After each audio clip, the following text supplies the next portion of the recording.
এখন magic pen দিয়ে কি বানাবো? শনি বাজার থেকে টমেটো নিয়ে এসো। আর এই ঠান্ডার মধ্যে বাজারে কে যাবে? তার চেয়ে ভালো ম্যাজিক পেন দিয়ে মাকে টমেটো বানিয়ে দেই।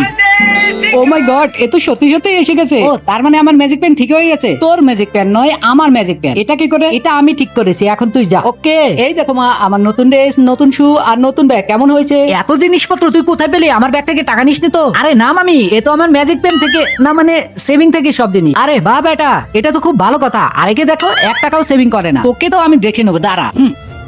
হ্যাপি বার্থডে মিকান্তা। ও থ্যাংক ইউ, হ্যাপি বার্থডে। আর এই নাও তোমার জন্য গিফট। ও থ্যাংক ইউ সো মাচ। আরে ওর জন্য গিফট আনতে তো আমি ভুলে গেছি। আইডিয়া, তুমি একটু বসো, আমি এখনই আসছি। এই তো ম্যাজিক পেন, হয়ে যাও সুন্দর একটা গিফট। ও ওয়াও, এই নাও তোমার জন্য gift. Wow, thank you so much.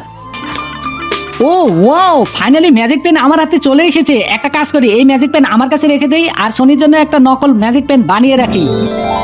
Yes, এখন এই আসল ম্যাজিক পেন আমার আর নকল ম্যাজিক পেন সনি। আল্লাহর ছবির জন্য তো সবাই লাইক সাবস্ক্রাইব করে। দেখি আজ মা বাবাকে কয়জনে ভালোবাসে। যদি মাকে ভালোবেসে থাকো তাহলে ভিডিওতে একটা লাইক করে চ্যানেলটি সাবস্ক্রাইব করে দাও। আর যদি দুজনকে ভালোবাসো তাহলে কমেন্টে আই লাভ ইউ মা লিখে যাও। লাইক সাবস্ক্রাইব না করলে বুঝে নেবো তুমি তোমার মা বাবাকে ভালোবাসো না। ও শিট, ভুলে ম্যাজিক পেন এখানে রেখে গেছি। এখন এটা দিয়ে আমার রুমের জন্য একটা বিটিএস এর ফ্রেম বানাবো। আরে এই ম্যাজিক পেনের কি হলো? কিছুক্ষণ আগেই তো কাজ করছিল, এখন কাজ করছে না কেন? আরে এটা এখন কাজ করবে কিভাবে? আসল ম্যাজিক পেন আমার কাছে না।